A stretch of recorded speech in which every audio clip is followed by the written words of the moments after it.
Så virker det.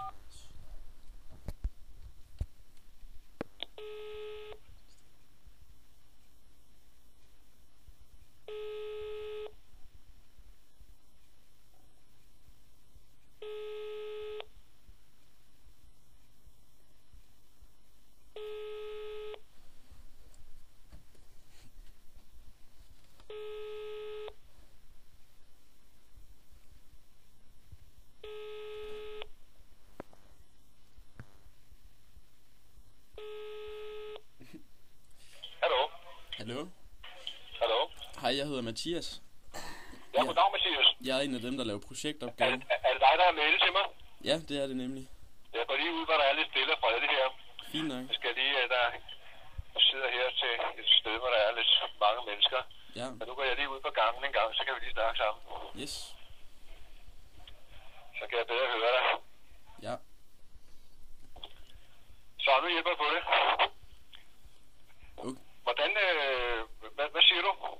Jamen, altså, vi vil bare lave et interview. Det tager os en 5-10 minutter eller sådan noget. Ja, Og, kan du lave det over her telefonen? ja, det kan jeg sagtens. Vi optager Okay. bare det, du siger, og så...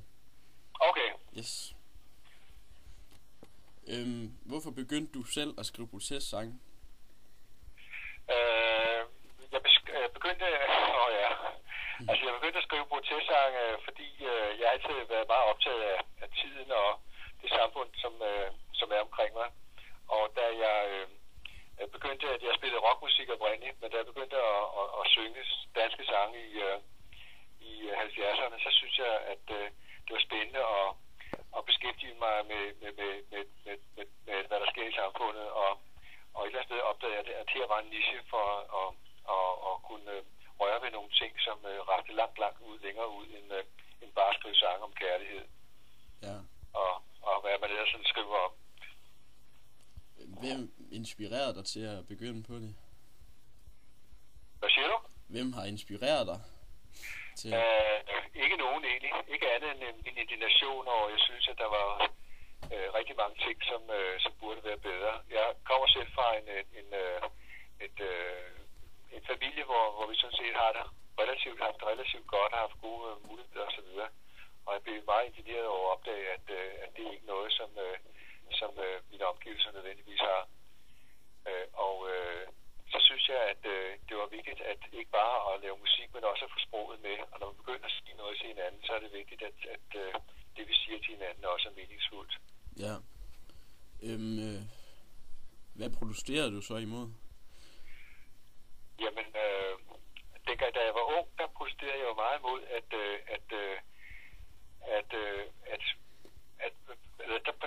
der agiterede jeg nærmest for, at vi skulle have lov ligesom selv at sætte dagsordenen for en anden verden, en anden måde at være sammen på, end det, som mine forældre og som skolen havde lært mig. Det var meget sådan en autoritær tid, og vi skulle blive ligesom vores forældre. Men jeg synes, at som unge mennesker vil vi gerne selv definere os selv ligesom finde ud af, hvad var vi ville, og nogle visioner vi havde om fremtiden, og så prøve at realisere dem. Og det var sådan set det, vi gjorde.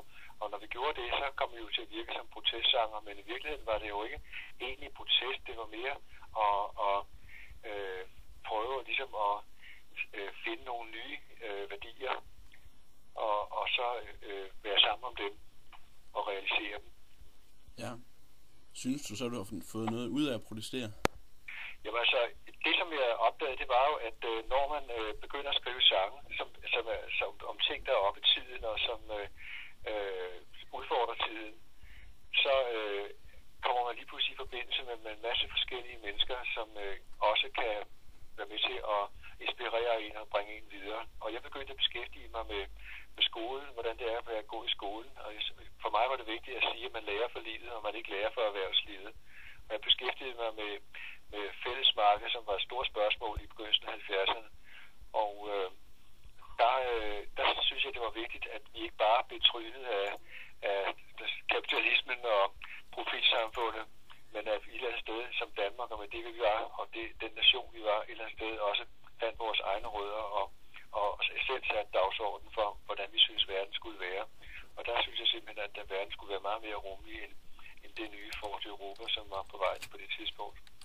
Yes. Og så på den måde var der hele tiden nogle ting sådan at tage op, og jeg synes, at det faktisk lykkes med sangene, fordi sangene kan noget andet, end hvis man står og er politiker og bare kommer med alle sine argumenter. Sangene kan det, at de også kan røre folks følelser. Og jeg tror, hvis man skal få folk til at flytte sig og få en anden hold til tingene, så er det ikke nok, at du bare argumenterer sprogligt. Du er også nødt til at komme dybere ned, og du er også nødt til at få følelserne med. Og det synes jeg lykkes. Det lykkes ikke mindst med i EU-debatten og sådan noget, og få sat en helt anden dagsorden, end det officielle Danmark ønskede. Og det har også lykkes med atomkraft, for eksempel. I Danmark fik vi ikke atomkraft. Det var også en af de sejre. Det har også lykkes på en rigtig spændende debat om skolesystemet, hvordan det skulle være. Og på den måde synes jeg, at mange sange har været meget brugbare til at flytte debatten og gøre den mere mangfoldig, end den almindelige politiske scene skaber mulighed for. Ja.